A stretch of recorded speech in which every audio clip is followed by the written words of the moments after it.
All right, welcome No, along. not yet. Now. Always that delay. Yeah, All right, welcome along to Lifting in Life episode 6. 6. Yeah, right, nice. How's it going? Yeah, good, man. Obviously, we haven't spoken much since our last episode, actually. I feel like it's probably good for our podcast for us not to talk heaps in between, eh? Well, half the time, I remember, when I was still in Wellington, I remember we'd catch up and we'd start chatting, and then it would be Mm, like we should be recording this, which I yeah. think, I think, Yeah. I think is the sort of type of narcissistic thinking that everyone gets into when they're talking to their mate. They're like, "Oh, we're hilarious, we should Yeah. do it." We But could in that make a case, we TV actually show out of followed this. through. Yeah, yeah. But so often we would go out for a coffee at lunchtime, eh? We would talk for at least an hour. And then at the end of it, I'd always think, man, that actually would have made a good episode. So Yeah, I but you guess, can't rehash it. It's yeah, organic in the moment. That's why you've got to yeah. kind of, that's one of the good things about modern devices, I suppose, is that you can record, you can click at any kind of moment, as long as that sort of organic human quality, Mm. that authenticity is still intact. That's the important thing. You're But not yeah, trying to recreate something. most of the time you're just going to miss it though, and you just got to accept that. But Mm, that's good. You've got to be in the moment. You've got yeah. to encourage yourself to be in the moment. Don't see something in front of yourself and be like, shit, this didn't happen if I don't put it on the Better gram. record this. All right. Basically, yeah. So the thinking about behind today's episode is that we kind of want to have a bit of a more heavy emphasis on lifting, obviously lifting and life. So still incorporate life, but we've been thinking about ways that we can incorporate lifting a little bit more into this episode. So what we've been thinking about is taking the approach of, okay, you're a beginner in the gym, potentially never been before. But then what we want to do is acknowledge and break down that there's many types of beginners in a gym. I think in this instance, probably breaking it down just to 3 types is good. Recently in our episodes, if we've brought up the idea of a beginner lifter, we've made the assumption straight away that they are um, not super confident going to the gym, have never been before, should do the bare minimum at possible to start getting yourself into it, which is really good if that's you and that's in your position right now. But then I think it's important for us in this episode to acknowledge that there's going to be people in between. There's going to be people who are kind of confident, like sort of keen to go a few days a week and have the capacity to, and then there's going to be beginners who are just like ready to send it. Like they want to go Send it, 7 days a week. They want to like train to failure. Like they've been watching YouTube videos or whatever, and they're super keen to get into it. So um, today, that's kind of our tack about what we want to focus on. So breaking that beginner lifter down or the beginner gym goer down into a few different types, and then providing advice for So yeah, how we think each person could take it. something that's probably worth thinking about there as well is how do you classify yourself? So obviously Mm. we've got this idea of whether you'd be in a beginner, intermediate, or send it. Yeah, send it. um, but but how do you view yourself? Because particularly when it comes to feeling, I guess, self doubt, imposter syndrome, those kind of Mm. things that you can experience when walking into an environment that feels really kind of, very robust in its branding and like, really established. And there's people there that are like, 5 times your size or whatever. Mm. That can sort of cast shade on where you consider yourself to be. But Mm. where you consider yourself to be can also be critical, I guess, in how you approach your gymming routine, all that kind of thing. So For sure. If I think about when I started at the gym, I was real young. I was like 13, and I was just super keen to get amongst it. Like, didn't really want to slow down. Wanted to go to the gym every day. So I was in more of the send it category. But from my time well, as you're a a 13-year-old male, of course you yeah, would. I don't muck around. But then my time as a personal trainer, I saw all of the above. Some people, I would just say, "Hey, look, you're obviously I wouldn't categorize them to their face, but you understand that they don't have heaps of confidence in going into the gym, and maybe they don't have lots of capacity to go multiple times a day, and that's completely fine." So the way, if you're in that position there, the way that I got them into the gym, which I've chatted about on previous episodes, is cool. Go in, let's say once, maximum twice a week, just jump on the treadmill, 30 minutes, put it on an incline 5, speed of 4, and just get used to that routine of however you get to the gym, driving, Showing up. walking to the gym, yep, Yeah. packing your gym gear up, whether it's morning, lunchtime, after work. So then you start to establish that routine. And then over time, that gives you a foundation to build upon. Yeah, no, absolutely. And I think getting that kind of routine established is going to be critical in overcoming that kind of anxiety that we've spoken about. Like feeling as if you are in that. I think we've spoken about this before. Feeling as if you are in a slightly intimidating environment. Um, One of the things that we chatted about at the start of this, shortly before we started recording, when we were sort of setting up the topic and stuff, was um, I felt that we talked about uh, gymming for beginners before, and so we're kind of talking about points of difference in the conversation now. And obviously, most places on the planet are now coming out of strict um, COVID restrictions. Got trapped in my own sentence structure just then. Um, Coming out of strict COVID restrictions. So there's been kind of I guess, a 180 in certain people's lifestyles where they're wanting to sort of engage a healthier lifestyle, break out of the unhealthy kind of routines and habits that they got into. But that can even feel more anxiety inducing than under a normal landscape circumstance, because you've got this kind of we've all kind of been through it to one extent or another. There's this kind of creeping anxiety and sort of sense of discomfort when kind of rejoining the ranks of the functioning society after a prolonged period of lockdown. Yeah, and so are you talking about it in the case of like anxiety around just getting out and doing something new, or do you mean in terms of the fear of catching COVID by going to a new place like that where there's so many people doing, touching I equipment guess and all more that? the latter would certainly come into it, but I guess more the former. So Mm, I guess to simplify the point, in a normal landscape setting, you are going to experience anxiety, a bit of discomfort, which comes back to what you were saying about making sure that you establish that routine of just, continuing to go sort of 5 or 6 times a week, not doing anything particularly heavy, just making sure that you are showing up and that your body's getting used to that routine and that environment that you're putting yourself in. But then following this sort of experience that we've all, again, that varying experience that we've all had from one country to the next over the last couple of years, there's kind of been a sledgehammer anxiety trigger from that experience that's probably made it a bit more difficult for a lot of people to get out and to try and rehash their fitness habits or their fitness routines, or try and turn their lifestyle around and all that kind of thing. yeah, if we keep that in mind, I suppose that would take more people out of the send it or the mid ground category and place them more into the first category. And if we were to get more specific about that first category, and if you considered yourself to be in that position, actionable steps on how to get yourself into the gym. First thing is what I said before. See if you can go into the gym, jump on the treadmill or an exercise like a cardio piece of equipment, bike, cross trainer. Go there maximum twice a week, minimum once a week, 30 minutes. Doesn't have to be super intense. Just understand that that's the routine setter of the things that have to happen outside of the gym too, because you need to figure out, what time works best for you. Like I said, either before work, maybe lunchtime, or after work, or maybe it's just in the weekends, whatever works best for you. But what I would consider to be an important second step following that is to give yourself a deadline on when you want to progress a bit. So if you're going once a week, let's say, okay, after 4 weeks, I'm going to see if I can increase that to twice a week. Or if Yeah. you've been going consistently twice a week, after 4 weeks, I'm going to see if I can increase that to 3 times a week. Yeah, no, I totally agree. And I think, maintaining that so that you do, what is it they say? Is it something like 20, is it, I could be wrong here. Is it like 21 days of repetition then To becomes habit or something like that? Yeah, I don't know Yeah. how legit that is, honestly, but Well, I read it on I like I an have heard Instagram that account. thrown So around before. Yeah.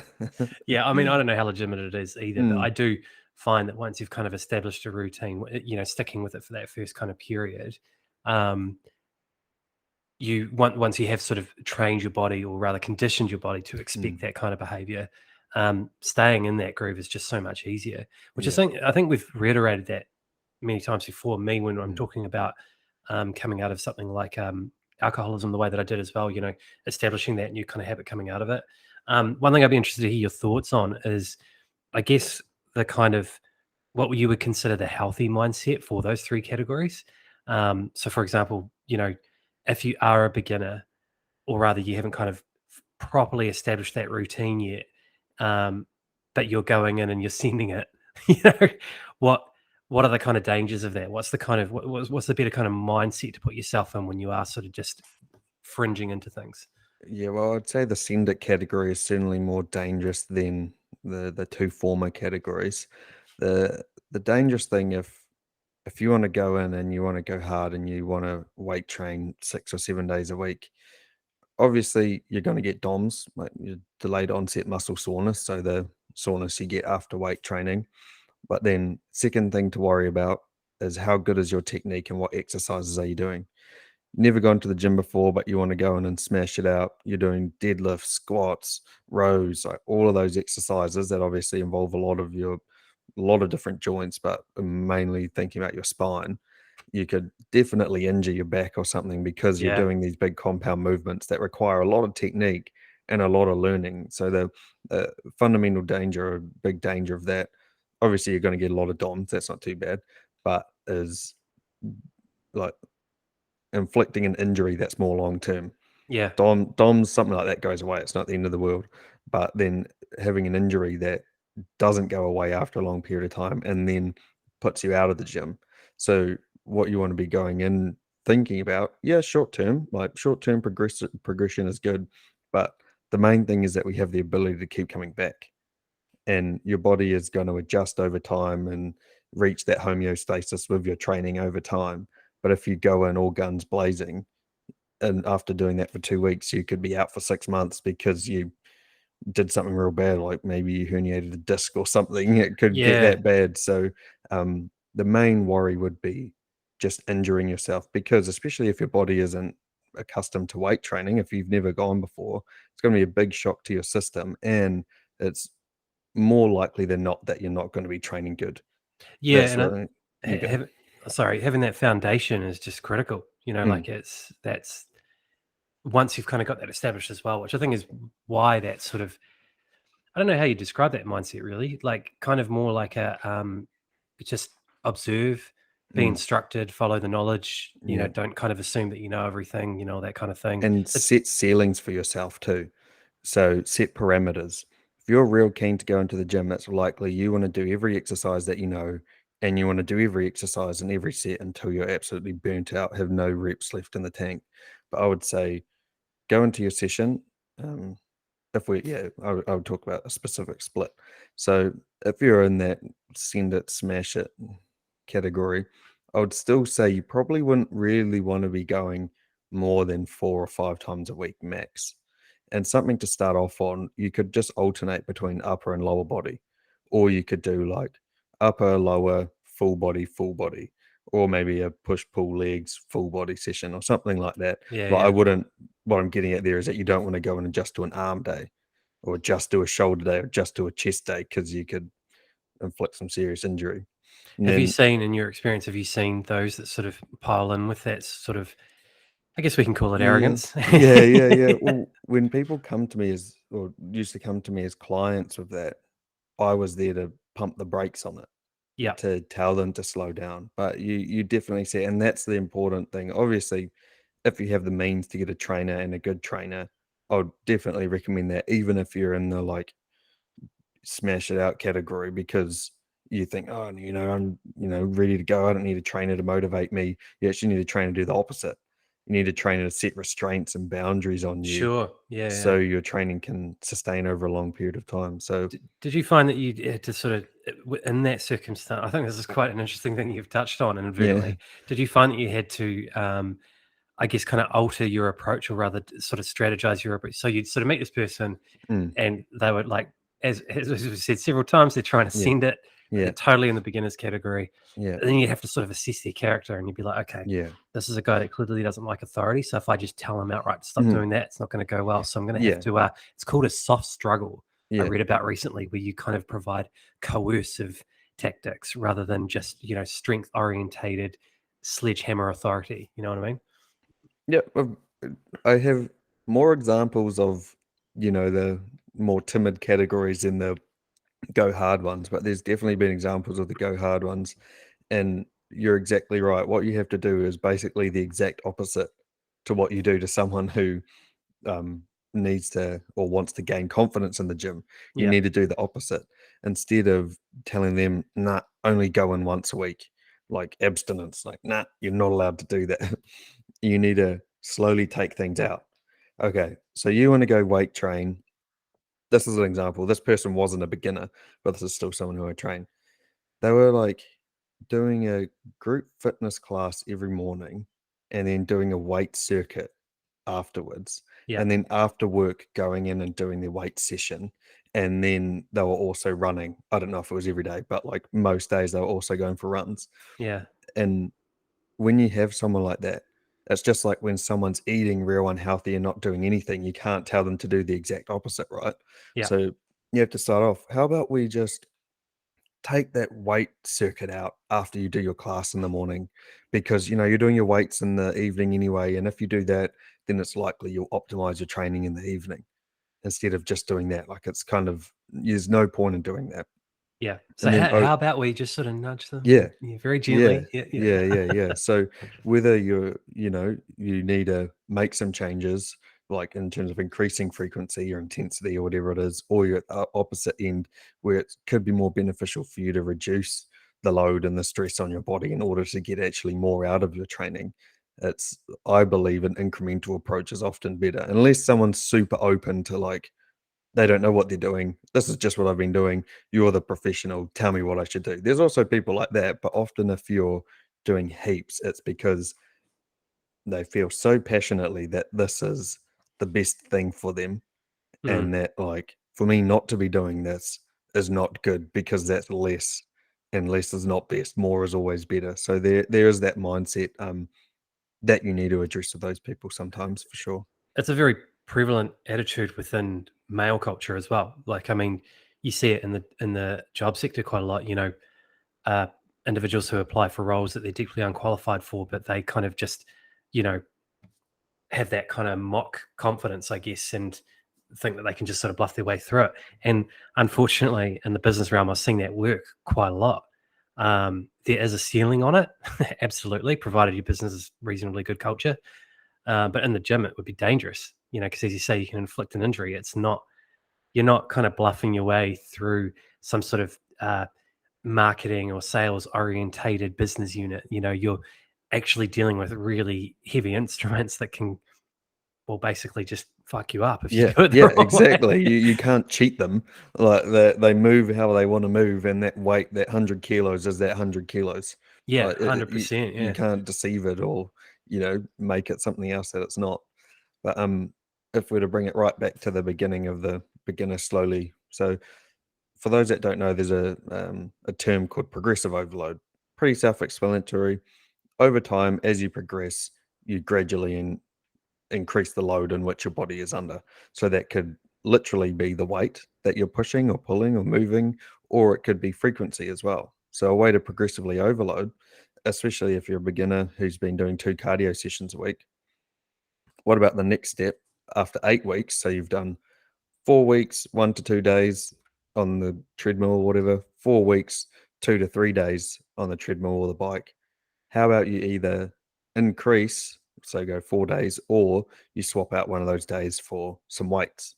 And just for So, the benefit of the listeners, 4 weeks would kind of be a good incremental sort of window. um, honestly, it's different for everyone. It's hard to say, but I think like That's that's just quite an generous, exact. isn't it? Yeah. Yeah, it's just an example of a time frame. Maybe you do 1 to 2 days for 10 weeks. I mean, that's still better than you stopping. Like it's still doing something is always better than you doing nothing. Yeah, I feel like having that third party is really valuable there, isn't it? Sort of Yeah. having someone to be like, "Oh, look, you've been doing that for 3 months now. You're ready to Mm, notch up," or "Hey, you've only been going for 3 weeks, but I can see you're not getting that challenge, so mm, you're ready to notch up." yeah. We've spoken about that before, I think, with people that can't necessarily afford or aren't in a financial position to splash out on a personal trainer or Yeah. whatever, but they would still benefit from that third party advice. Yeah. Um, Oh, absolutely. what would you sort of recommend for those people in that position?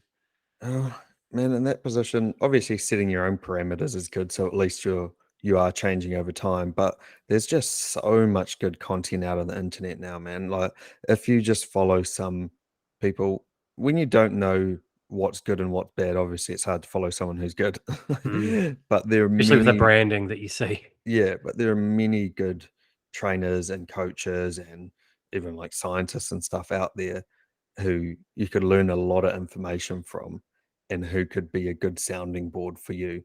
Um, I feel like the social media trainer kind of realm, for the most part, I feel like it's gotten better in the Yeah. sense of less gimmicky stuff, less like fads. But then at the same time, obviously, social media is built around what you want to see in your own algorithms. So that's what I see. Perhaps there's still bound to be heaps of that stuff out there. But if a personal trainer isn't within your means, that's what I'd recommend. But then also understand that if you were to get a personal trainer, that doesn't mean you have to see them once a week for $80 or $100 or whatever.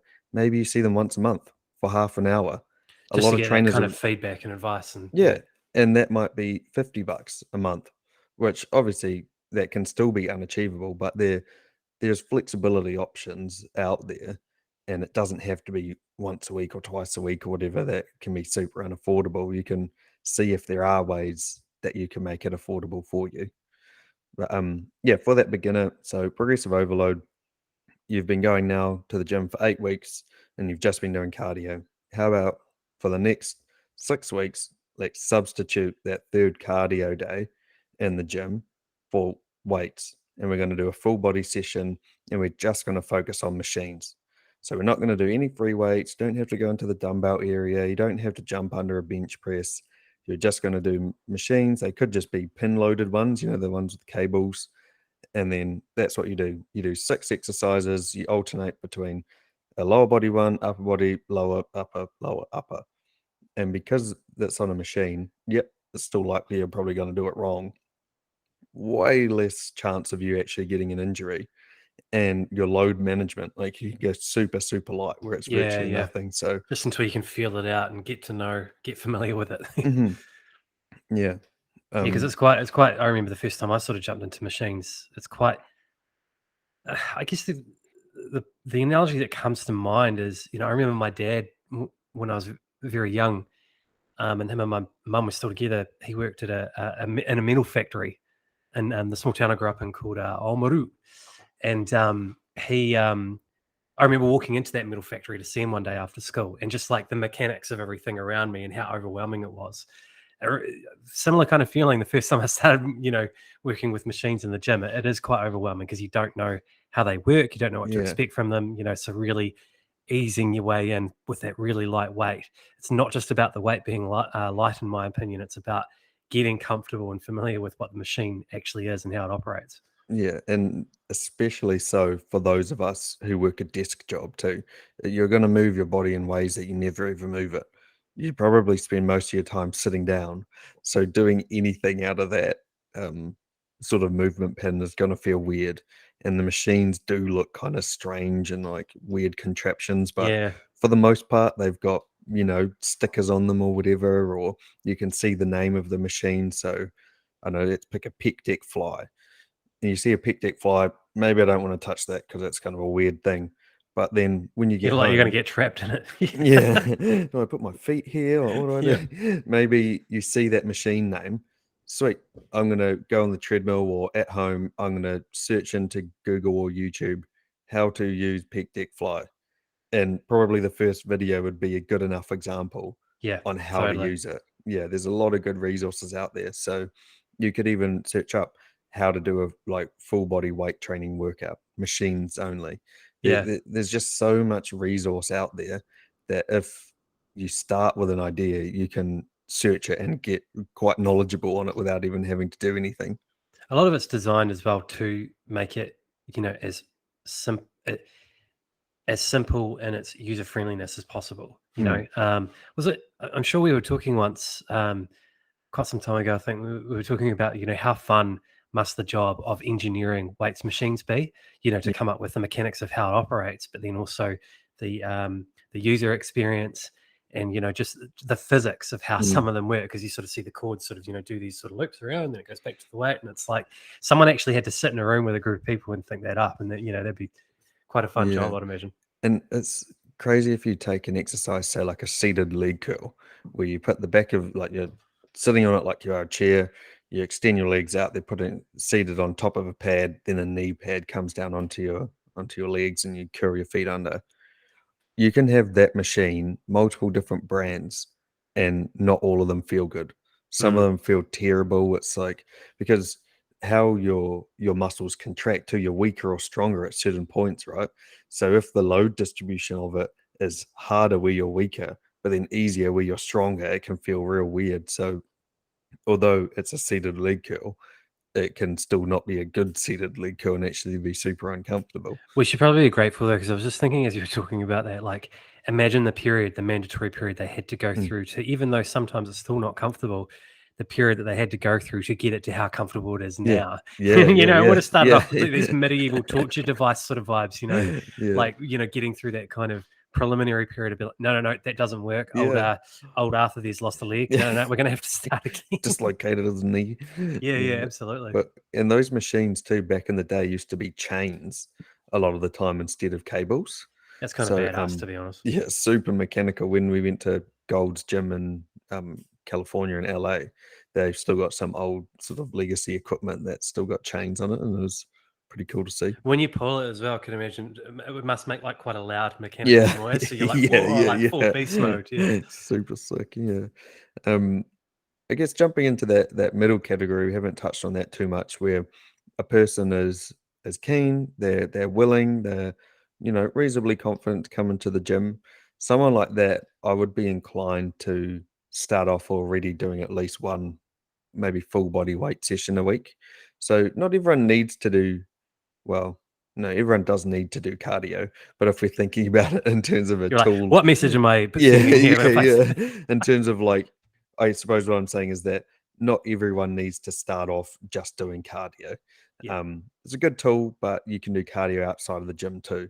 So it depends on what you want to do. Everyone does need to do cardio, but I yeah. think just on that note, I think Mm, something I find helpful for cardio is like really scope it as a part of your everyday life. Like, mm, you don't have to be running intensely for on a treadmill to be yeah, doing cardio. Sometimes it's literally just walking to the park, yeah. and so you can actually amalgamate that with whatever the rest of your daily routine Yeah. involves. So what that's called is TDEE, which is your total daily energy expenditure. So it's the calories that you burn just by doing your day-to-day activities.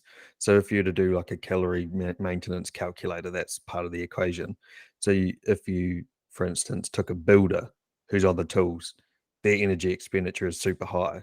But if you're an office worker, your energy expenditure is super low. And Yeah, that's of where like course. what you say in terms of incorporating that into your day to day, it can help so much at work. If you got to go up 2 floors, let's just take the stairs instead Yeah, of taking the lift every time. Doesn't seem like much, but it's still something. it calculates as well. And for me, it's interesting now that we're talking about this. I'm thinking about my routine in my last job. I'm working remotely at the moment, but my last job, every lunchtime, I'd be trying to find up an excuse to go to the shop. Yeah, Like just yeah, and it wasn't about going to the shop. It was about sort of having that walk incidentally mm. attached to the migration to the shop. And But then, getting outside, that's another component there. But yeah, absolutely. yeah, and it just sort of it ends up sort of compounding. And I think that that's really important to absorb into your thinking here as well, because if you work via calculating your calorie burn throughout a day, particularly if you use a smart like a smart device, a smartwatch, whatever, it's not going to make much sense when you work out if you're counting macros and working out what you've eaten, and then you look at what's burned on like your device, it's quite often going to sit below. But that's Mm. because you're not taking into consideration those additional things that you do throughout the day that do really add to it, unless you are in fact Yeah, doing that, in which case it'd be more accurate. But I think in a lot of instances, some people are being like, oh, I've just done a weights workout, 350 calories, boom. Oh, but I ate 2,000 calories today. It's like, well, your calorie burn didn't stop at 350. That wasn't, that wasn't your exit. It was yeah. the whole day that you moved around as well. So Yeah, and that's why it's super fickle to try and track your output in terms of calories burned because it's just not accurate. Track your intake, and then as long as your routine is relatively consistent, then you know if you're eating too much or not doing enough. yeah, If you're eating 3,000 calories consistently, you're not your output isn't always like rapidly changing. You know whether or not you're in a surplus. by like obviously your composition, how much body fat you got, but also by your body weight as well. If it's skyrocketing, well, it's probably because that's way too many calories for you right now. So yeah. Which is where that knowledge or third party kind of bounces again, really, really critical. But Mm, you kind of touch on a point there that I think would be uh, that I'd sort of spotted from engaging with different kind of people in their approach. Think about who you are as a person. So what I mean by that is a friend of mine who's a really avid gym goer. He does do macro counting, whereas I don't, and he loves that kind of numerical sort of translation of what he's doing. Um, I've got more of kind of a floating creative kind of temperament. I think that the numbers thing, I get it because you sort of see the output at the other side, and I've worked with a lot of people that have accounting backgrounds and stuff like that, and they fucking love it. They just absolutely love that way of measuring, action points and things like that. So have a think about what kind of person you are and what kind of approach will work based on what kind of person you are. Because again, I have engaged with a lot of people who love that macro accounting simply because they are very numerically driven and they've got that kind of numbers, analytical, logical kind of mind. yeah, and a component that's worth touching on there is that there's no doubt that you calculating everything to the absolute T is going to be better in terms of what you achieving your goals than not doing that. But at what cost does that come? And also Yeah. like how I don't know, not important to you, but how like important are your goals? Say if you're a bodybuilder stepping on a stage who needs to be as lean as possible, you need to absolutely track Count every everything. detail. Yeah. But if you're someone who's just like, wanting to lose 5 kilos or lose a bit of weight, like it could be beneficial for you to at least stick to a rough plan. So you're roughly eating the same thing for breakfast and lunch. You're not getting takeaways every single day, and your intake isn't, fluctuating heaps. But it's not super, super important for you to weigh everything and track everything if that is just going to be a real stressful experience for you. Like That's there's, kind of it, really, isn't it? Ask mm, yourself if it's sustainable. Am I going to yeah, be mentally happy by mm, doing it this way? Because if mm, you're just stretching yourself, you know, full throttle every day, counting every single little thing, mm, again, there are some minds that it works well for, mm, but there are those that I've seen it just cooks them. mm, It pushes them too far. mm.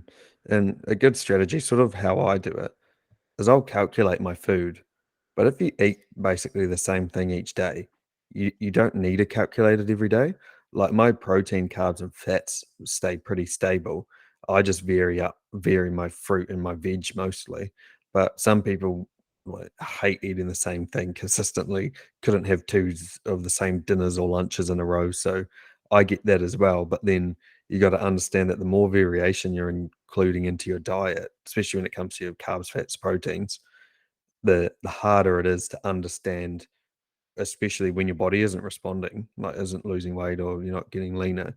It's harder to know what you should change. Am I Mhm. not doing enough output or is my input too high? If it's varying a lot, then you don't know. That's the key benefit of sticking to a structure is that if your body responds either way, well, it stays the same. You gain fat, you lose fat, you put on muscle, you don't, whatever.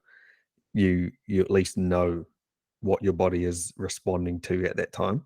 And be patient as well. I think we've spoken about this a few times now, but like the kind of hustle culture that we fall into, which again, I'm not totally slating hustle culture, but I do see it driving certain expectations from people that are just not tenable. And so when it comes to things like weight loss, muscle gain, things like that, no, you're not necessarily going to see results after a few days or whatever. Um, you've got to make sure that your plan and your kind of review period is sustainable, that you're not kind of falling into a trap of uh, having these sort of really high expectations after a very short period of time. Because, that's when the mental health thing can start taking a real whack if you're not seeing results straight away when you expect to. Um, your behavior, or rather your kind of approach to exercising, isn't misaligned there as much as your expectations are, because Mm, that's what's governing your emotional response to what you see. And not meeting results that you desire to have is it's not a nice feeling. So mm. you want to make sure that it's actually achievable, that you are being patient, that you are giving it the appropriate amount of time. and that you have the ability to keep coming back. So if we were to, like that example in the beginner case, um, sorry, in more of the first category, you're slowly going to ease into it. You doing twice a week is better than you trying to do 5 times a week, because 5 times a week you'll probably just give up on because it isn't It's too achievable for you. much. But then vice versa, for the person who wants to come heaps, if you put them on 1 or 2 days a week, they'll probably say, "This is just stupid. I want to be in here more," and give up. So it's about finding the the middle ground that allows you to keep coming back over a long period of time. But, Mm. I want to pull it back to that middle category again. So starting off, I'd say you'd probably still benefit from jumping on a piece of cardio equipment once or twice a week, still just to get you into the gym, get you used to that routine. And because you're not going to be doing weights every session, still increasing that frequency. But then I would suggest either doing 1 or 2 weight training sessions a week, maybe as well, just on machines. So you don't have to risk the scary free weights that it can take a lot more technique to do. So you They might are a start lot off, harder. We should probably really yeah, stress that. Hey, if you're doing like dumbbells, man, like trying to even control the dumbbells and balance. move it on the right plane and stuff, like you're just better off starting on machines that are more fixed. There's not as much variation that you can incorporate. Yeah, you might think it's the same weight, but it's not, because you've Yeah, got balance to take into the equation. If all the something's fixed on a stabilizers. machine, straight up and straight down. Once you've got this balance Yeah. thing to try and, yeah, it's a completely different ballgame. Yeah, precisely. So, yeah, I'd say you'd be good starting off with 3 days a week, one cardio session, two weight training sessions, either two full body sessions, or maybe you might even go a upper body, lower body session. And then maybe after 6 weeks or 8 weeks, then you might increase that frequency. You might incorporate either another lower body, another upper body, or maybe another full body session. But just again, setting those parameters for yourself on, I'm going to start off doing this 3 days a week, but in 8 weeks or 10 weeks, my goal is to try and come in here one more day a week to increase that progressive overload and the frequency. It's not to say that absolute utopia is you going 7 days a week every day doing cardio and weights. I would still suggest even the most advanced people, like 5 days, maximum 6 days, is depending on how hard you're training, obviously, and your training split is generally sort of more than enough weight training if you're training hard. But another important component, yeah, you set your structure up like for your week. So I'm doing one cardio, two weights. But in terms of your session as well, for new beginners, I don't do or wouldn't do any sets till failure or anything like that, because that's going to make them real sore. But also, it's just not necessary right now when you're getting to understand the movement pattern and the exercises. So even just a real classic, like 3 sets of 12 is good. Maybe you might put the weight up on each set, and you might go maybe 15, 12, 10 in your sets or in your reps. But I would say set that boundary. So I'm doing 3 sets, this amount of reps. I'm not going to failure. So you have real clear outlines of what you're going to do. So just for the audience, and although it's reasonably clear in the description, sets to failure. Do you want to just briefly explain that, just in case there's those out there that aren't familiar with that Yeah, term? that's a good idea. The the term that is often thrown around when you're doing sets to failure is called reps in reserve. Okay, I'm doing 100 kg bench press. I did 6 reps. How hard was that? Kind of hard. How many more reps do you reckon you could have got? I reckon I could have got 3 more reps. So then you could, in your own opinion, say 3 reps in reserve. So, but then I do a set of 100 kgs and I go to 9 reps, and like there's just no way I could have done any more. Then there's no reps in reserve. That's a Yep. set till failure. But another key component there is that I like to use the term technical failure. So we're doing deadlifts, for instance, 100 kgs again. We're going for, let's just say we're going to a set till failure, and then you get to 6 reps, and then your form starts to go a little bit. Yeah. 7th rep, you're like, oh shit, that's not looking nice, but you could still get it off the ground. I would say you're way better off stopping at 6, because that's stopping at technical failure, where you're stopping at the point where you're no longer going to recruit the muscles that you want to be recruiting. You're going to hurt yourself. So I'm really, I've got a really kind of firm guideline about that with myself. Like for me personally, I know a lot of people don't view this the same way, but with the what did you call it? Sorry, set to not set to failure, but to The technical failure. technical failure. Yep. Yeah. When I start to feel my technique kind of like really wobble out, I almost don't consider it a proper rep. And I've seen I've seen videos of certain people online. Benching's the big one. Benching's the one that everyone loves. And you see some guy doing like maybe 150 kgs or something. It's obviously pretty high weight, and his form is just really, really bad. And then the tag's like, "Check it out, boys! Got 2 reps," and it's like, Yeah, "No, you boys. didn't. No, yeah, no, you didn't. You got like 0.5. Yeah. Like to me, I think that technique's critical. That the moment that it sort of falls outside that, as you say, you do want to then step away because you're entering into a sort of potential injury territory. But also, I personally don't see it as you've kind of actually achieved that volume. Yeah. And what that also comes back to is the goal that that person is wanting to achieve from their training. If your goal is to do a chest press exercise and target your chest and grow your chest and get a stronger chest, then you doing it a way where you're like, I don't know, squirming your elbows around and like winding Feel it, it eh? through your joints. Yeah. If you do a rep like that, you're not really putting that stimulus through your chest as much anymore. That's So right. it's, Yeah. you got to ask, is there any point in doing that? But then if you're, I don't know, a power lifter or a Olympic lifter or something, and your technique is a bit like skew off on your last rep or something, but you got your set of 3, that's less important. The more important thing was that you actually did the thing. I would say above all, it's always better to have good technique because you're not going to risk injury. But yeah, it does depend on training style.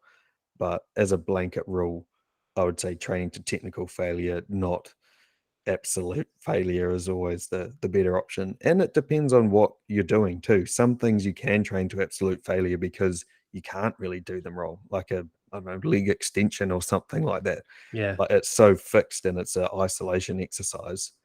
It doesn't matter how like far you take that in terms of going to failure. The worst thing you could do is like, I don't know, your butt comes off the seat or your legs, like your knees go in or out. It's not Yeah. really the end of the world. Or Like, you lean forward and start using your fucking arms. yeah, yeah.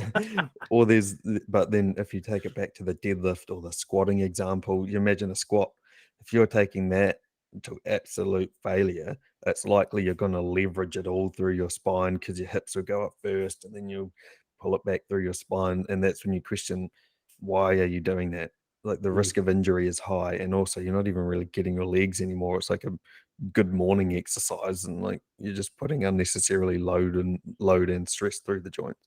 So swinging it back to that middle category classification type that we're talking about, don't do that. Yeah, and that applies to every category. Yeah. But especially when you get into the weight training. So yeah, if you're in that middle category, starting off with an example of 3 days, 2 weights, 1 cardio, and then I would stick to that for a longer period of time than probably 4 weeks because you have that weight training element in there. So perhaps you'll do that for 8 to 10 weeks and then ask yourself, okay, what is the next step in progressively overloading my split right now? Can I realistically come another day? If you can't, maybe you'll take out that cardio day because you can do some cardio outside in your weekends or whatever, and you replace that with a weight training day, and then your split becomes upper, lower, upper.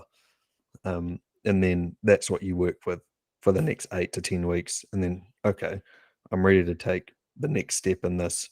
Sweet, let's go to 4 days. You've, worked out your schedule. You can make it work now. You've been training the same thing for a while. Let's split it up a little bit. So let's go legs, push, pull, and then a full body day.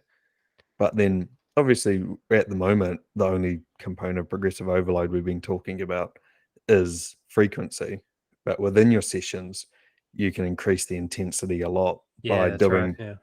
if you've got 3 sets of 12, maybe you go to the 15, 10, and then maybe on your last set for your compound exercises, like compound exercise, meaning you're using multiple joints, multiple muscles, like a bench press. Isolation exercise, you're using one joint and targeting one muscle, like a bicep curl.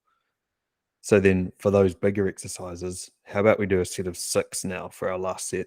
It's not to complete failure yet, but that's still going to be putting yourself under a lot more load because it's going to be a heavier load. So it's going to be more stimulus on the body. So One thing there's that one thing that I think people will notice start sparking up once you reach this category as well, that I certainly found, was the change in your appetite. So you're obviously starting to get a bit more intense. For me, the ferocity of the hunger I experienced when I first started hitting that kind of intermediary range that you've described, it was otherworldly. It was, and then sort of trying to find, I guess, like a good groove so that I'm getting the appropriate amount of intake for um, the amount of working out that I'm doing. Um, so I guess what would kind of be your advice on approach there? When you do start to experience that change, making sure it's sustainable, making sure you're eating what's going to be most optimal for a good workout as well, so that you're not kind of gorging, but you're also getting a decent amount of intake, that kind of thing. It's a real good point, actually. It changes dramatically, doesn't it? It does, It's ferocious. yeah, and that's because obviously your output's a lot higher and you're burning a lot more calories. But especially as you start to put on muscle, your body requires more calories at rest because it's got more cells to, keep energized. But what I'd recommend there is don't be afraid to eat. And I would say, which is probably something I'd say to most people anyway, is go for meals more rather than snacks. If you're hungry, don't reach for like I don't know, muesli bar and like a bag of popcorn or something. Like, actually have a proper meal that's going to keep you satiated for a long time. Don't just snack when you're hungry. So don't be afraid to eat and have good meals full of whole foods, carbs, fat, protein, veggies in each meal. So yeah, the number one thing is don't be afraid to eat, but actually when you do eat, eat good stuff. Mm. Like, don't just eat a few snacks or whatever. That's kind of just like pointless, or don't reach for the crap straight away, like chocolate or lollies or whatever. Just eat a good meal and don't be afraid to eat. Protein's critical, isn't it? Because like you don't have to eat much to feel full, and obviously it's good for replenishing muscle. Protein's quite a good one as well. I've noticed in terms of like it's usually one that's quite visibly on display on the different foods that you're buying. If you're buying sort of pre-packaged snacks or whatever, um, but it is quite a sort of fine line that you have to start dancing with, isn't it? Particularly if you've got those old habits that you're trying to shed as well. And then again, the ferocity of the hunger and sort of no. For me, I eat quite a lot of snacks throughout the day, but like healthy snacks. Muesli bars is a real pain in the ass one actually because they're so easy Super but easy. but they're so bad, like, in Yeah. terms of, like, unless you make them at home, Mm. the amount of sugar in those things, like, it's next level. So you've gotta kind of actually dig about quite a bit to find your, like, muesli bar equivalent that isn't, like, sugar overload. Yeah. And that's the issue with a lot of prepackaged snacks, I find. That's when I sort of end up going to, what do they call it? Like, the self-serving bins where you can, like, The bulk bins. the bulk bins, all your kind of nuts and seeds and things like that. Mm. And then you just kind of graze throughout the day. I find Mm. if I leave it too long in between, that's when you get the hunger's like an intoxicant when it gets strong enough. And like, and when you're intoxicated, you make the wrong decisions. And so if you get hungry enough and you get that kind of like, oh, I'm jonesing for this like particular type of pizza or this, whatever. Um, by having those kind of healthy snacks throughout the day, you sort of stave off that irresistible, intoxicating hunger that you're going to Yeah, experience a little your bit body later. tricks you into thinking that you need that thing, but that's where the if we're to go more down the food nutrition kind of route, is where like you preparing your meals in advance just saves you from that so much. If you don't have anything prepared, first step, real easy to reach for the snacks, which isn't always the end of the world, but if it stops you from having a whole meal, it's still better to have that meal. But anyway, if obviously you reach for those snacks, but then it's like, oh well, I don't have a meal anyway. I need to go get something out, and then all of a sudden you're out and you're hungry, and you're like, oh yeah, that nice bacon barbecue cheeseburger with gravy fries does look nice, you know? Oh yeah, it does. Yeah, which every now and then is absolutely fine, but if that Yeah. becomes the norm as opposed to you reaching for a good meal that you've prepared, You Yeah, know, it's like calling a toxic ex when you're drunk, really, isn't it? yeah, yeah. Oh, hey, how you doing? Hey, hey, Yeah, oh. yeah. But And then that's straight away afterwards, it's like, nah, yeah, what I do here? Yeah, yeah. I could have set this up better for myself so that I didn't fall into that high risk Mm. situation. You know. Yeah. So that's exactly right. But yeah, bring it back to the training. Your elements of progressive overload can be within each session as well. Another thing that you can incorporate is something like a superset. Say you're doing a bench press on your upper body day. Cool. And you've just been doing 3 sets of 12. Sweet. Let's switch up the set order. So we're going to go 15, 10, 6. But then after each set, we're going to do a set of push-ups as well. So then straight away, you've got a superset going where you're going from your bench press and then down into some push ups. It's like a super easy way to add more volume to your session. So therefore, progressively overloading your session by adding in a superset, something like that. So progressive overload certainly isn't just about frequency, but at the beginning is quite like I put quite a lot of emphasis on it because often people only want to come a couple times a week. So keep doing the same thing, but let's come in here again. Let's see if you can get in here 3 times, as well as like progressing it throughout throughout your session. So last week I bench pressed just the bar. This week I put a 2.5 kilo on each side for the same amount of reps. So I went from 20 to 25 kilos, same amount of reps. So that's progressive overload as well. So but when you're a beginner, yeah, I think the progressive overload in terms of the frequency often has a lot of emphasis because you're only coming in a couple times a week. I think it also helps your body sort of recognize a few things to do it that way. You know, because you are stacking the weight. You do kind of develop more familiarity with or a number of things really. One is much how better your muscles start performing once they've been warmed up in the right way. You know, think about the weight that you can do at the start of a progressive overloading set versus what you end up reaching at its peak. Um, then also how heavy those weights actually are as your body sort of becomes more optimal in response to them, gets you more familiar with, you know, I can look at certain weights now when it comes to, I think shoulder press is probably a big one because you start so light, but then where you go once you get your shoulders pumping is like, it's quite a dramatic shift. So when I first start, I might look at a certain weight and just be like, "Oh, nah, no way." Whereas, like, you know, 2 or 3 sets in, I'll be like, "Yeah, cool, I'm ready for that heavy one now." And that familiarity only comes through that kind of progressive overloading technique, really kind of getting to know what sort of weight you're actually working with and what state your body needs to be in for you to be ready for those particular weights. Yeah, definitely. And this is probably some more um, advice targeted more at advanced people who have been training for a while. But there's 2 components to that. And obviously, there's a physical component being like your muscles are just more warmed up, getting more blood to them. But then the second component to that is your central nervous system.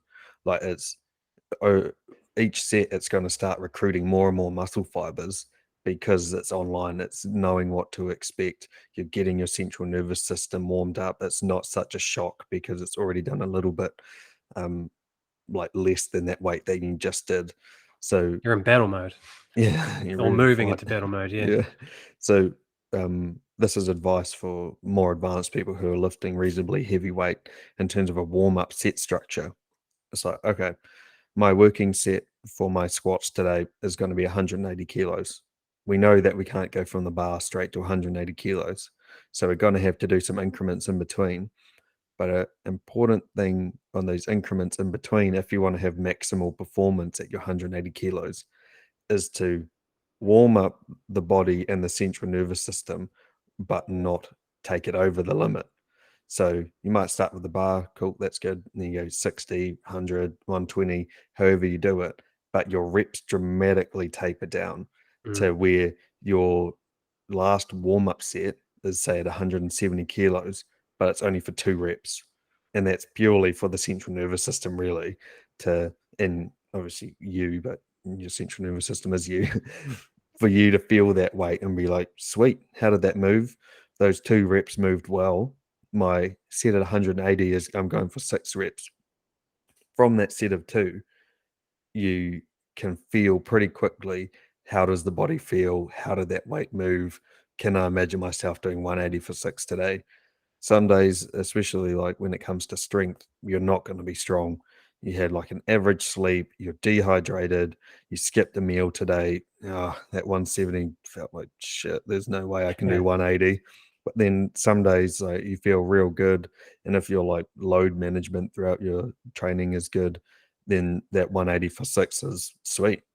But that's why, like, obviously, when you first start out and you're squatting 40 kilos, you can do 3 sets of 12. It's not really, you don't have to think about it too much. But as your strength goes up, you got to be more strategic in how you warm up for those top sets. Because if I did that 170, but I did 170 for 6 reps or 170 for 8 reps because I can, imagine how that set at 180 could feel. It could take away from that top working set where you're going to get the most amount of impact and stimulus from it. So That that, strategy you mentioned feels quite satisfying as well. I find anyway, like one aspect there that you didn't mention was how long you rest for between the sets. And so like when you first start, or from my experience anyway, you obviously, everything we've spoken about so far, you have no real awareness of, that kind of weight stacking, um, you know, becoming more familiar with your body as it reaches a greater level of optimal performance, which you've talked about strategizing towards with, how quickly you move up in weight and all that kind of thing.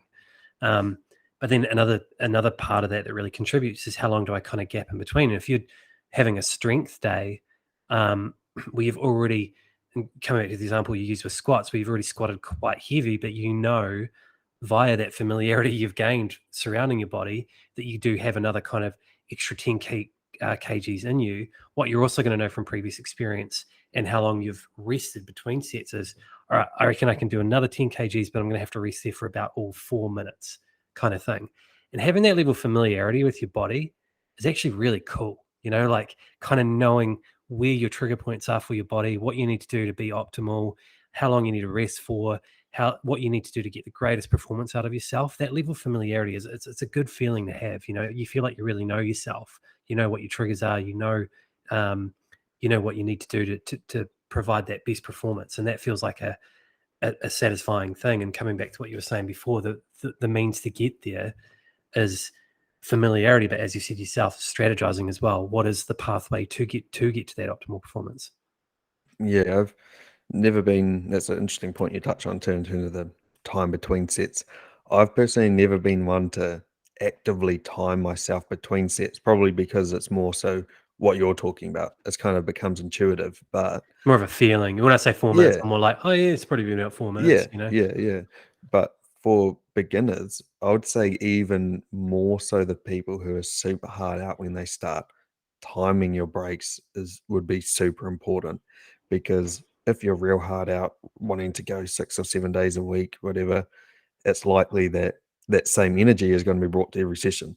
I've done one set. I've had clients like this, man. It used to like piss me off a little bit.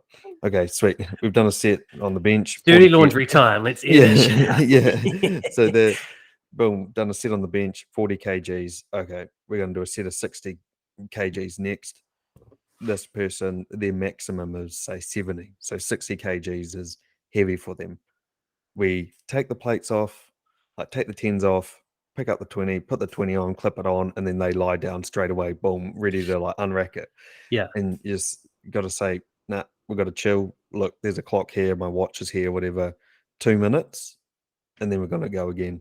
And then in that time, you try and make some conversation up or something, so it's not just you awkwardly sitting there for 2 minutes. But yeah, I would say the timing of sets would be arguably more important for those who are really keen in the gym to set again those boundaries like we talked about before, set some boundaries and some frameworks so you can keep coming back. And that means that you can do your next set too, especially, well, not even if you're just putting up the weight, but especially if you're increasing the weight. It's more important for you to wait longer in between. Yeah. And it's likely that, like I say, if you're super into it, you don't want to do that. You want to do as much as we can in the 45 minutes that I'm here, like smash it out. You can. The strategy does get a little bit addictive, I find. Like I kind of have this competition with myself now where I'm sort of approaching it with a similar strategy each time. But sometimes you hit it better than other days. And obviously there's external factors as well. Like, did I sleep well last night? Did I eat well? Those kind of things.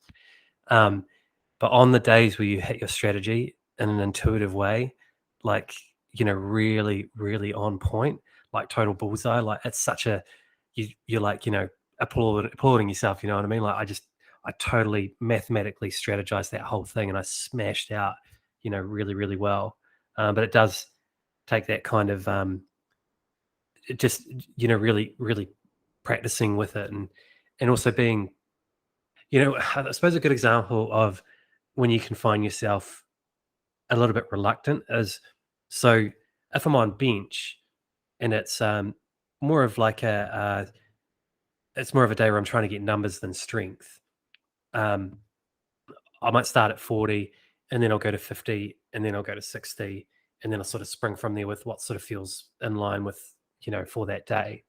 And every now and then you'll have like, so you get your two tens on, so you've got 40 kgs, and then you slide them off, and out of habit, you put two 20s on. So you've jumped from 40 to 60. And you kind of realize what you've done, and it's just kind of out of habit. You realize you sort of missed the 50 in between. And then you have this moment where you're like, oh, well, oh no, fuck it, the 60's on there now. I'll just jump. But then the other side of you is kind of like, oh no, if I miss 50, it's kind of like I've jumped over that kind of critical step to get me to that sort of point of optimal performance. But then like you don't want to move the 20s, you don't want to slide back down. So this kind of like ego conversation begins where you're like, well, I don't want to reduce the weight now that they're on there. Like that's bullshit, Yeah, in yeah. terms And of that. I resonate with that real hard. But one thing that a few points that you made there reminded me of is I think it can be super beneficial for people to write down their sessions in a notebook. And when I was thinking about making that point, I was going to say that, it's more important as you get more advanced to track your progressive overload, blah, blah, blah. But even as a beginner, how cool would it be if you started in the gym day one, you're already writing down your session? How much progress you would see in such a short period of time. And Mm. that's why with all my clients, with me, I loved having the notebook because you put the workout in upper body on the 27th of May, 22, whatever, and then you have your exercises on the left. You did leg extensions and then your sets, and then you can see, okay, day one session, I did 3 sets of 12, all at 20 kgs on the leg extension. And then that's a good way of measuring your progressive overload each session. And the point that you touched on then, in terms of being super stoked that you did a weight in a session, and it means that you get joy and fulfillment from an individual session, not just from fulfilling a long-term goal of losing 10 kilos. Yeah. And that's super important to keep you coming back because you're getting that dopamine hit. Obviously, you're doing something painful and hard and difficult, which is going to give you that dopamine hit, but you achieving small goals on the journey of achieving a bigger one is going to bring you happiness as well. And that can, yeah, a really good component there is writing your session down. Doesn't necessarily need to be in a physical notebook. It could be on a Google Sheets or something on your phone Yeah, or a lot of people whatever. use their smartphone, yeah. Yeah, I like a notebook because then you're not on your phone, so you're less likely to get distracted of, oh, I got a Snapchat, sweet. You're less likely to get distracted by the notifications, which is why I like the paper notebook. But The yeah, if phone I yeah. Sorry, you go. I was just going to say, if I was to start at the gym tomorrow, I would think it'd be so cool if I started writing down my sessions from the first day. So then you can track your progression, but in 6 months or a year, in 2 years, you'll be like, huh, look, I could only bench 40 kilos back then. I'm benching freaking 120 now. Yeah. Just seeing that progression. Yeah. Yeah, no, we did that, I think, when we first started. I'm not sure where the notebook is now, but I do remember reflecting on it and kind of seeing that growth. The phone, I just wanted to touch on because it is kind of a big one. Like everywhere you read when it's giving advice about being in the gym, it's put the phone away, put the phone away. But the issue is that your phone is generally where your music comes from. So for me, I've managed to find you can turn off all notifications.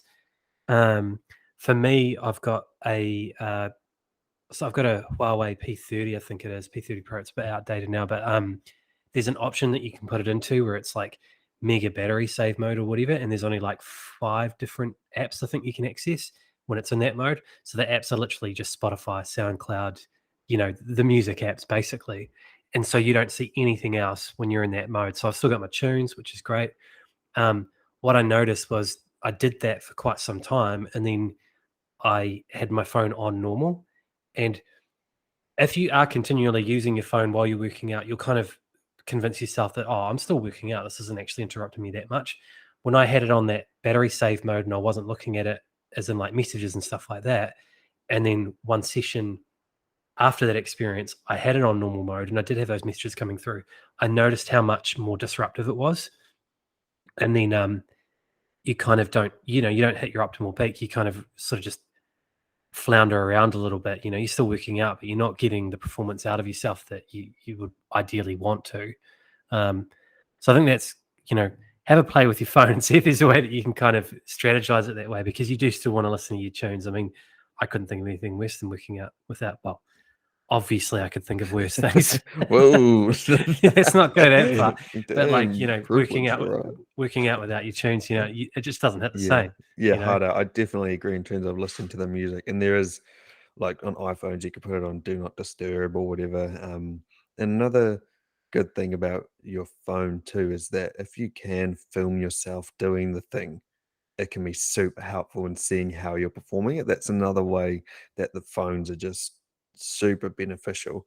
But They're yeah, it's actual just tools of assistance, aren't they, if you use them right? so much, man. And you can build a gallery and you can compare it. Obviously, taking your that's another good thing, doing the notebook, but also, especially if you're wanting to see yourself physically change, whether it's put on muscle, lose body fat, whatever, taking weekly progress photos or videos is like so important, I think, because then otherwise it takes the guesswork out of it. You're not saying like, "Oh, I think I'm, looking better," whatever way that is, but just like make it a habit. Say Sunday morning, whatever it is, you just put your camera in selfie mode, you take a video of yourself, and then you just even you don't have to, but you can screenshot it. So you do front, side, back, side, front, and then that's all you need to do with it. So as well as tracking your body weight, like measuring your body weight before you eat in the morning and after you've gone to the toilet once a week, just having that physical thing there is another way that your phone is super beneficial when it comes to measuring your progress. It helps you get past the awkwardness of it as well, because it is awkward to start with. I remember when we first started out training together, and you took a video of me doing deadlifts. I think deadlifts was probably the one that I struggled with the most in terms of getting the right technique. And there was sort of like a light bulb moment after we recorded um, a few lifts, a few videos of me doing the lifts, and I could sort of see it straight away. Um, but there is that kind of awkward factor where you've kind of, oh, I don't really want to watch myself or whatever. And I had a similar experience with my brother and I recorded music together every now and then, and we were sort of listening back to the recording. And he's like, "Oh fuck, I hate listening to myself." I'm like, "Look, I don't disagree with you, but at the same time, like you've got to kind of just push through it, and then it sort of becomes a normal. It becomes its Yeah. own normal. If that uncomfortable thing in that one moment can make you better over a longer period of time, it's so worth the trade-off. Like those progress photos, if you want to lose heaps of weight, say you want to lose 30 kilos and you do have that weight to lose, you might not want to see photos and videos of you right now, and that's completely understandable. But 6 months' time and a year's time, you want to be able to look at those photos and say, "Holy shit, look at this change that I've made." You don't have to show anyone either. That's the thing with the progress pictures or videos. You can just get them on yourself, set it up on the windowsill or something, and get it yourself. You don't have to get anyone else involved. But I think it's just so important for you to see that physical change. And it when you do your first one, you're not going to be happy with it, probably, and that's fine. But you will be happy when you stick to the plan and you make changes over time and you got something to reflect on and actually have some way to measure the hard work that you've put in. If you do want to share it as well, I really encourage that. I think it's an interesting point you sort of touched on there, because when I first came into gymming, I found the whole environment to be really, I guess, intimidating. And you're sort of just starting out. And for me, like I had a real massive beer belly, and this, you know, absolute perfection of a human specimen next to me, like, and you sort of, it's really intimidating. And I also viewed the kind of, sharing, I guess, selfies or whatever, what you sort of built in your muscle growth or your weight loss, whatever your particular goal is. I used to view the sharing of that as being maybe a little bit narcissistic or a little bit kind of vain or something. But the more I got sort of involved in the culture of it and sort of understood what was required of it a lot more, the more I thought, why would you not want to? Kind of again, it comes down to what you feel most comfortable with. But if you do want to do that and you're feeling a bit of hesitancy because there is that sort of, oh, it's a little bit sort of basically what I thought at the start there when I went in. My thoughts there would be do it anyway. I think that like why would you not be proud of what you've done, and in your heart that you're just kind of sharing something that you worked really hard towards, and it does the way that I feel now when I see certain pictures. Like obviously there's a particular way to do it. You can get a sense when it's sort of a bit over the top and it's kind of more vapid and vain or whatever. But I feel kind of like more when it's executed in the right way, more kind of motivated to continue, following my own goals. I think that it's and it's brave, and it sort of develops a sense of confidence. Yeah, I got two thoughts from that. First thought is that imagine if you put up that post and it inspired one person, one of your friends, maybe not even your friend, one of your friends, one of your family, someone you don't even know, inspired one person to make some positive change in their life, to improve their lifestyle and get a bit healthier, get a bit fitter. Like that's such a big win in itself. If you having the courage to put that thing up and it inspires one person to influence them to make positive change, that's like such a big win, I think. But then Absolutely, yeah. the second thought that I had from that one in terms of sharing it, um, was the thought around sharing that with your friends and family that you're about to make this change. So I think it's super important if you want to introduce a change into your life, like going to the gym, whatever it is, including fitness into your lifestyle. I reckon it's real important, especially if you're in that more, um, nervous, apprehensive category or the more mid-ground category where you're kind of keen but not super keen.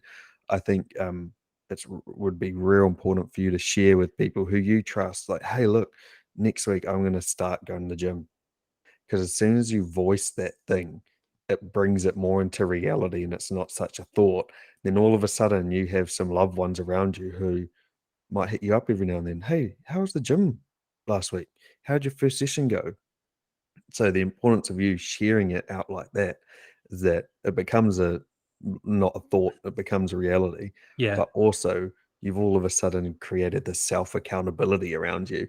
Even you by telling someone that, you're probably going to feel a little bit more inclined to go, because it's like, oh shit, I've already told them I'm going to do it. It's probably not going to look good if I don't. But yeah, I just think it's so important to make that thought into reality with people you trust. You don't need to tell everyone, Yeah. but When yeah, you I tell think that. everyone, I think that there's on the flip of that, I'll just quickly mention, Mm, don't try and use guilt as a no, motivator. Use no, support as a yeah, motivator. yeah, You kind of nailed it there. Where you said you don't have to tell everyone. I've seen people before tell everyone, and then they've said to me outright, like, "Oh, now that I've told people, I have to do it." I'm like, "Ooh, you're kind of really sort of leaning from support network to yeah, guilt motivator," and I yeah. believe that guilt is not a good motivator No, under any circumstances. you want a positive motivator, but I Yeah. think, yeah, that thing of taking your thought and voicing it makes it more of a reality.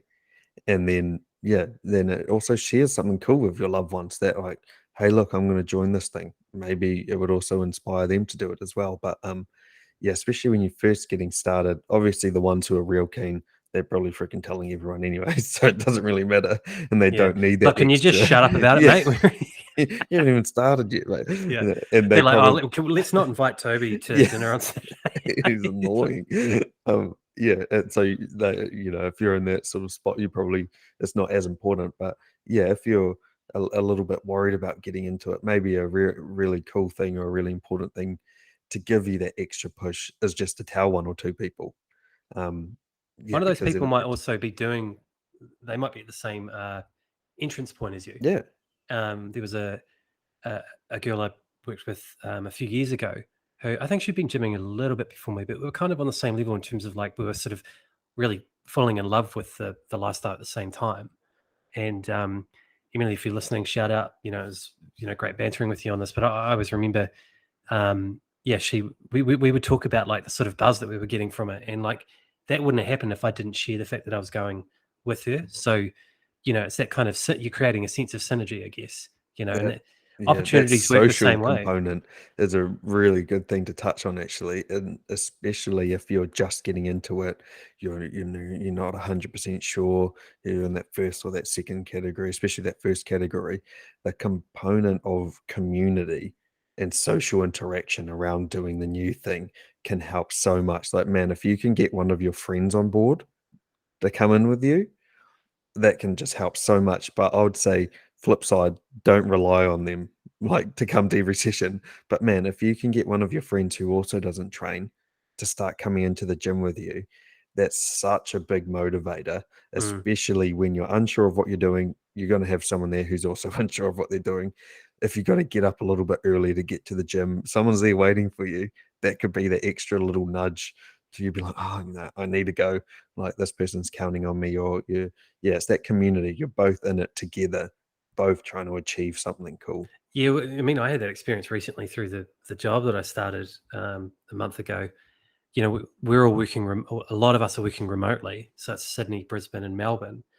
And when we all first started, no one had their work laptop, and because no one had their work laptop, we were all kind of doing our sessions via our Teams. And because we were doing it that way, there was no kind of like banter in between the different sessions and stuff like that. And after I think about day 3, I was like, right, this isn't working. Like, everyone here is like nervous as shit. We need to be talking to each other, like, to kind of have that sense of, oh no, you're right, mate. Oh no, you missed that. I know what you got to do here is, that kind of cross collaboration. What do you want Stepping to call it? around each other Yeah, and yeah. like, yeah, Yeah, so I got everyone's WhatsApp, everyone's cell number, and set up a WhatsApp group message. And then basically, I was just like, "All right, guys, this is where we're bantering," like. And then yeah, honestly, the sort of alleviation on that sort of anxiety straight away, because you knew that there were these people that were in the same category as you, that you could talk to, that you could be like, "Oh, hey guys, I wasn't really listening. What did you say?" Even something yeah, as yeah, simple as yeah, that. You've yeah, got you've got kind of you've got a support dynamic there. You're helping each other up yeah. and It kind having of brings someone that that you go to the gym together.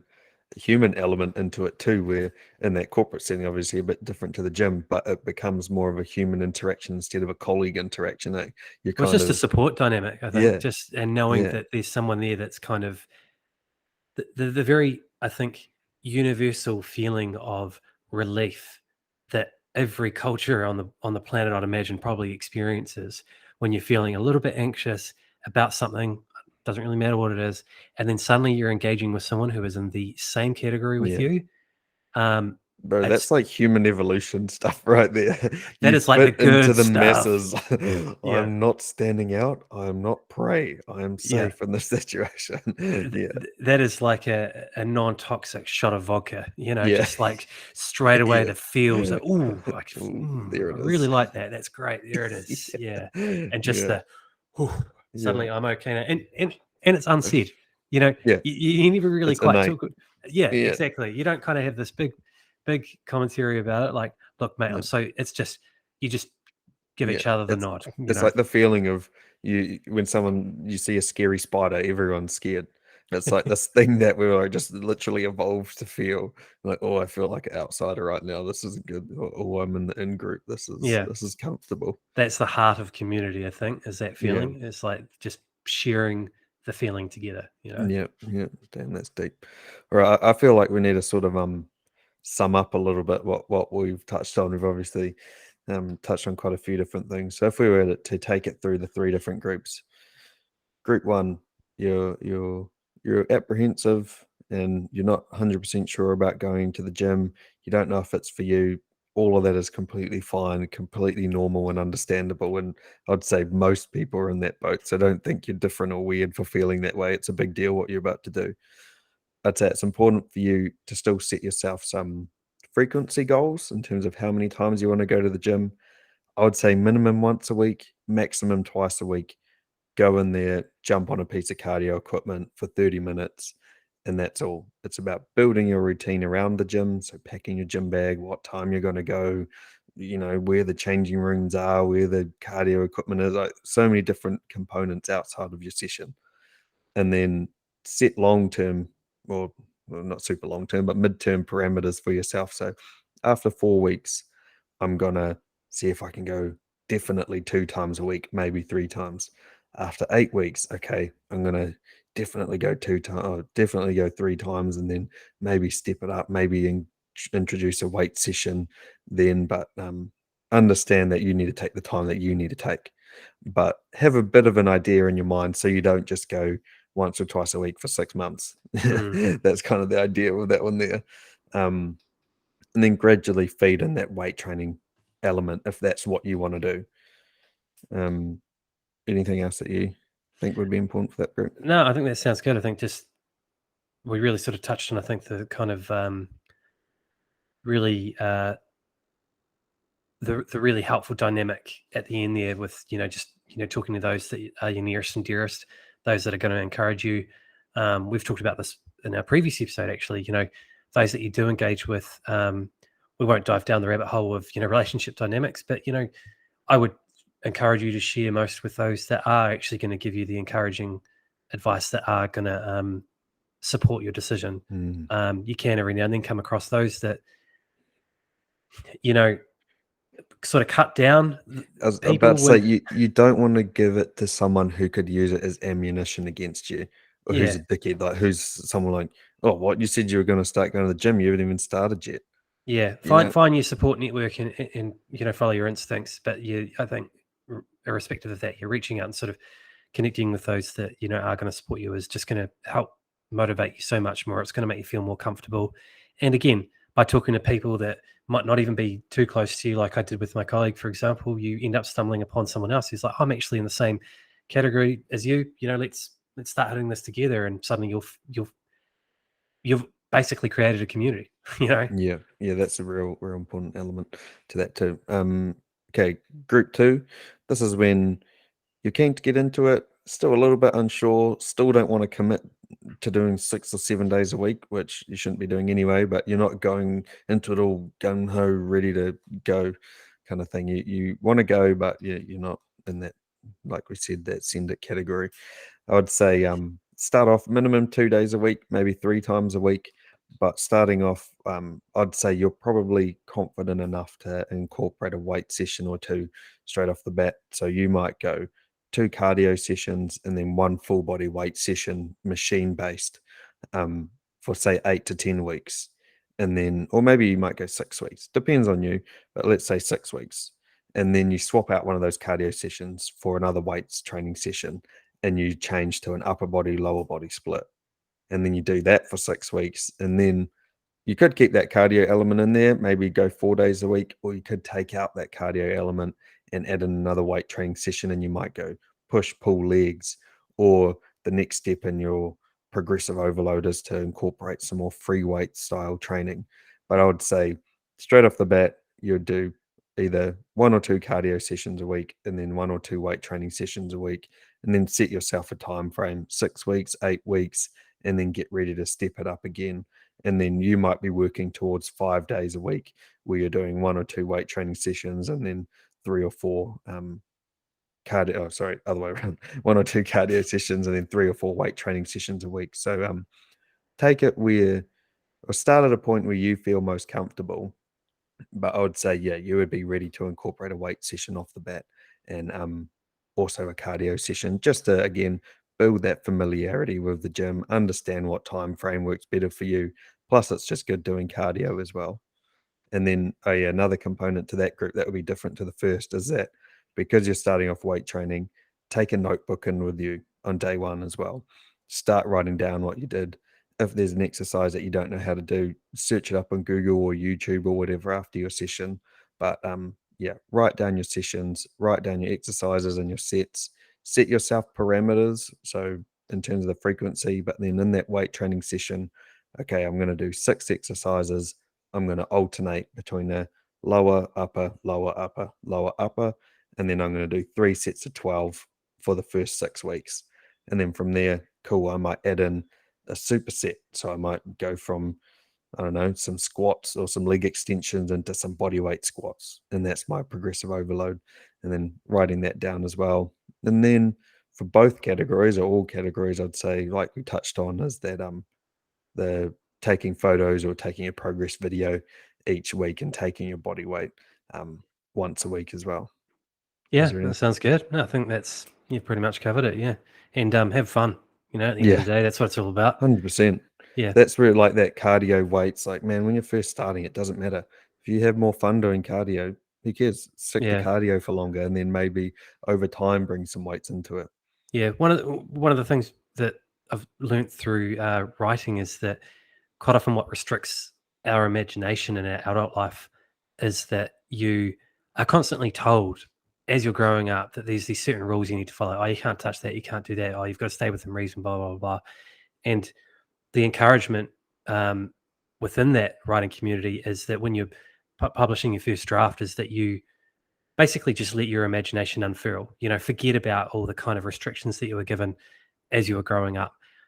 In that vein, or in that spirit, when it comes to the gym, you've basically got a gigantic jungle gym at your disposal that you can do whatever you Yeah, want with, exactly. within reason, obviously. So it is fun. Like, just unleash your kind of inner child a little bit, and yeah, just go with it. Don't feel sort of pinned down by some unreasonable expectations that you're placing on Mm. yourself, and just enjoy it.